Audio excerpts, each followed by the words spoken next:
ಮೇಲಿದ್ದಿದ್ದರೆ ಕೇಶದ ಮೇಲಿನ ಮೋಹ ಕೇಶರಾಜನ ಮೇಲಿದ್ದಿದ್ದರೆ ಕನ್ನಡಿಯ ಮೇಲಿನ ಮೋಹ ಕನ್ನಡದ ಮೇಲಿದ್ದಿದ್ದರೆ ಎನ್ನ ಕನ್ನಡ ಬಡವಾಗುವ ಬದಲು ಬಂಗಾರವಾಗುತ್ತಿತ್ತು ಎಂದು ಒಬ್ಬ ಕವಿ ತನ್ನ ಕವಿತೆಯಲ್ಲಿ ಏನ್ ಮಾಡ್ತಾನಂದ್ರ ಬರಿತಾನ.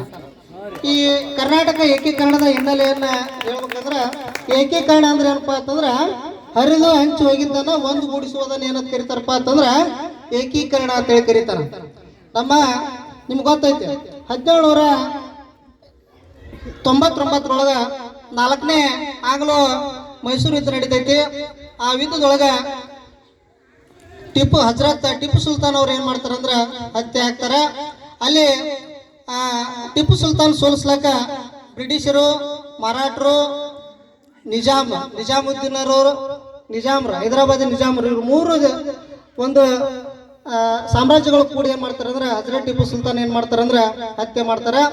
ಆಗ ಈ ಮೈಸೂರನ್ನ ಏನ್ ಮಾಡ್ತಾರಂದ್ರ ಮುಖ್ಯವಾಗಿ 4 ಭಾಗಗಳನ್ನಾಗಿ ಹಾಸ್ತಾರ.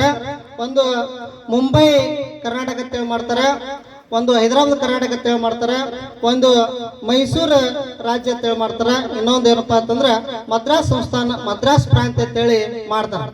ಈ ಮುಂಬೈ ಮರಾಠರಿಗೆ ಏನಪ್ಪಾ ಅಂತಂದ್ರ ನಮ್ಮ ವಿಜಯಪುರ ಆಗಿರ್ಬೋದು, ಬೆಳಗಾವ, ಧಾರವಾಡ, ಉತ್ತರ ಕನ್ನಡ ಇವೆಲ್ಲ ಏನಪ್ಪಾ ಅಂತಂದ್ರ ಮರಾಠರಿಗೆ ಬ್ರಿಟಿಷರು ಹಾಸ್ತಾರ. ಯಾಕಪ್ಪ ಅಂತಂದ್ರ ಟಿಪ್ಪು ಸುಲ್ತಾನ್ ಸೋಲಿಸುವಲ್ಲಿ ಏನ್ ಮಾಡ್ತಾರಂದ್ರ ಮರಾಠರು ಸಹಿತ ಏನ್ ಮಾಡಿರ್ತಾರಂದ್ರ ಬ್ರಿಟಿಷರ್ ಕೈ ಜೋಡಿಸಿರ್ತಾರ. ನಂತರ ಬೀದರ್ ಆಗಿರ್ಬೋದು, ಗುಲ್ಬರ್ಗ ಮತ್ತು ರಾಯಚೂರು ಈ 3 ಜಿಲ್ಲೆಗಳೇನ್ ಮಾಡ್ತಾರಂದ್ರ ನಿಜಾಮುದ್ದೀನ್ ನನಗೆ ಏನ್ ಮಾಡ್ತಾರಪ್ಪ ಅಂತಂದ್ರ ಕೊಡ್ತಾರ ಸಾಮ್ರಾಜ್ಯ. ಹಿಂಗಾಗಿ ಅವರು